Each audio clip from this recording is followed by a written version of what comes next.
ಈ ನಿಲುವನ್ನು ಬಿಜೆಪಿಯವರು ವಿರೋಧಿಸ್ತಾ ಇದ್ದಾರೆ. ಧರ್ಮ ಒಡೆಯೋದಕ್ಕೆ ಹೋಗಬೇಡಿ, ಹಿಂದೊಂದು ಸಲ ಮಾಡ್ಕೊಂಡು ಎಡವಟ್ಟು ಮಾಡ್ಕೊಂಡಿದ್ದೀರಿ ಇತ್ಯಾದಿ ಇತ್ಯಾದಿ ಹೇಳಿದ್ರು. ಇನ್ನು ಇದೇ ಬಸವ ಸಂಸ್ಕೃತಿ ಸಮಾವೇಶದ ವೇದಿಕೆಯ ಮೇಲೆ ನಮ್ಮ ಮೆಟ್ರೋಗೆ ಬಸವ ಮೆಟ್ರೋ ಅಂತ ಹೆಸರಿಡಬೇಕು ಅನ್ನುವ ಪ್ರಪೋಸಲ್ ಒಂದು ಬಂತು, ಮನವಿಯೊಂದು ಬಂತು. ನಾವು ಕೇಂದ್ರಕ್ಕೆ ಶಿಫಾರಸು ಕಳಿಸ್ತೀವಿ ಅಂತ ಮುಖ್ಯಮಂತ್ರಿಗಳು ಹೇಳಿದ್ರು. ನಿರ್ಧಾರ ಕೇಂದ್ರ ತೆಗೆದುಕೊಳ್ಳಬೇಕಾಗತ್ತೆ ಅದನ್ನು ಅಂತ ಬಿ ಜೆ ಪಿಯವರು ಟಾಂಟ್ ಮಾಡ್ತಾ ಇದ್ದಾರೆ. ಇಂದಿರಾ ಕ್ಯಾಂಟೀನಿಗೆ ಹೆಸರಿಡೋದು ನಿಮ್ಮ ಕೈಯಲ್ಲೇ ಇದೆಯಲ್ಲ, ಅದನ್ನ ಬಸವ ಕ್ಯಾಂಟೀನ್ ಅಂತ ಇಟ್ಟುಬಿಡಿ ಅಂತ.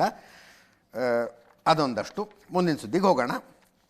ನೆನಪಿರಲಿ, ಲಿಂಗಾಯತ ಪ್ರತ್ಯೇಕ ಧರ್ಮ ಅನ್ನೋದನ್ನು ವಿರೋಧಿಸುವವರಲ್ಲಿ ಬಿ ಜೆ ಪಿಯಲ್ಲಿದ್ದ ಬಸನಗೌಡ ಪಾಟೀಲ್ ಯತ್ನಾಳರು ಇದ್ದಾರೆ. ಬಸನಗೌಡ ಪಾಟೀಲ್ ಯತ್ನಾಳರು ಇವತ್ತು ಶಿವಮೊಗ್ಗದಲ್ಲಿದ್ದರು. ಶಿವಮೊಗ್ಗ ಅನ್ನೋ ಕಾರಣಕ್ಕೆ ವಿಶೇಷ ಒತ್ತು ಕೊಟ್ಟು ಹೇಳ್ತಾ ಇರೋದು, ಯಡಿಯೂರಪ್ಪನವರು ವಿಜೇಂದ್ರರ ವಿರುದ್ಧ ತೊಡೆ ತಟ್ಟಿರುವಂಥ ಬಸನಗೌಡ ಪಾಟೀಲ್ ಯತ್ನಾಳರು ಇವತ್ತು ಶಿವಮೊಗ್ಗದಲ್ಲಿದ್ದರು. ವೀರಕೇಸರಿ ಯುವಕರ ಸಂಘದ ಗಣಪತಿಯ ರಾಜಬೀದಿ ಉತ್ಸವದಲ್ಲಿ ಪಾಲ್ಗೊಂಡಿದ್ದರು. ಈಶ್ವರಪ್ಪನವರ ಹೆಸರನ್ನು ತಗೊಂಡು ಮಾತಾಡಿದ್ರು. ನಾನು ಈಶ್ವರಪ್ಪ ಬೇಕೋ ಬೇಡವೋ ಅಂತ. ಮತ್ತೆ ಈಗಾಗಲೇ ಒಂದು ಸಲ ಅನೌನ್ಸ್ ಮಾಡಿದರು, JCBಯನ್ನು ಚಿಹ್ನೆಯಾಗಿ ಇಟ್ಕೊಂಡು ಪ್ರತ್ಯೇಕ ಪಕ್ಷ ಸ್ಥಾಪನೆ ಮಾಡ್ತೀವಿ ಅಂತ. ಅವರ ಪಕ್ಷ ಅಧಿಕಾರಕ್ಕೆ ಬಂದರೆ ಕರ್ನಾಟಕದಲ್ಲಿ ಹೆಂಗಿರುತ್ತೆ ಅನ್ನೋದನ್ನು ಶಿವಮೊಗ್ಗದಲ್ಲಿ ಮಾತಾಡಿದ್ರು. ಈಶ್ವರಪ್ಪನವರ ಪುತ್ರ ಕಾಂತೇಶ್ ಎಲ್ಲ ಇದ್ದಾರೆ ನೋಡಿ ಅಲ್ಲಿ. ಕೇಳಿಸ್ಕೊಳ್ಳಿ ಯತ್ನಾಳರು ಮಾತಾಡಿದ್ದು.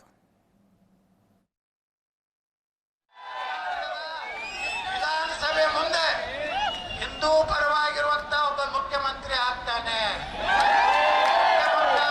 ಮುಂಚೆ 11 JCBಗಳ ಪೂಜೆಯನ್ನು ನಾವು ಮಾಡ್ತೀವಿ. ನಮ್ಮ ಸರ್ಕಾರ ಬಂದಾಗ ಕಾಂಗ್ರೆಸ್ ಅವರು ನಾವು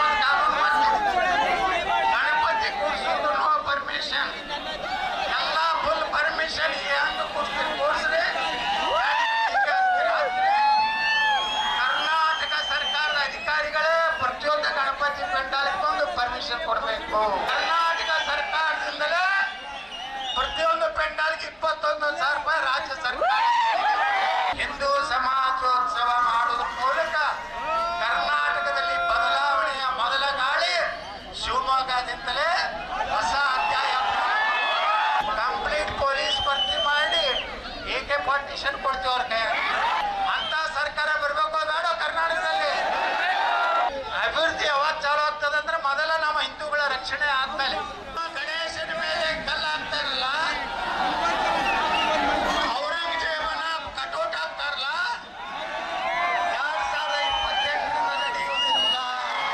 ಕರ್ನಾಟಕದ ಯಾವ ಮೂಲೆಯಲ್ಲೂ ಔರಂಗಜೇಬನ ಫೋಟೋ ಇರುವುದಿಲ್ಲ. 2028ಕ್ಕೆ ಹಿಂದೂ ಸರ್ಕಾರ ಕರ್ನಾಟಕದಲ್ಲಿ ಬರ್ತದೆ. ಮೇಲೆ ಏನಾದ್ರೂ ಕಲ್ಲು ಹಾಕಿದ್ರೆ ಅವರ ಮನೆ ಮ್ಯಾಗ JCB. ಜನ ನಾಳೆ ತೀರ್ಪು ಕೊಡ್ತಾರಲ್ಲ 2028ಕ್ಕೆ ಯಾರಾಗಬೇಕು. ನೀವು ಕರೆಕ್ಟ್ ಸರ್ವೆ ಮಾಡಿ ಕರ್ನಾಟಕಕ್ಕೆ ಒಬ್ಬ ಒಳ್ಳೆ ಮುಖ್ಯಮಂತ್ರಿ ಯಾರದು ಕೇಳ್ರಿ. ಜನ JCB ಅಂತ ಅವನೇ ಮುಖ್ಯಮಂತ್ರಿ ಆಗ್ತಾನೆ. ಆದರೆ ಈಶ್ವರಪ್ಪ ಮಗು ಅವ್ರೇನು 2 ಟಿಕೆಟ್ ಬೇಡಿರಲಿಲ್ಲ. ನನಗೆ ಬೇಡ ನನ್ನ ಮಗು ಕೊಡು ಅಂದಾರ. ತಪ್ಪೇನಿದೆ? ಒಬ್ಬರು ತ್ಯಾಗ ಮಾಡ್ತಾರೆ ಒಂದು ಕುಟುಂಬದಲ್ಲಿ. ಅವ್ರಿಗೆ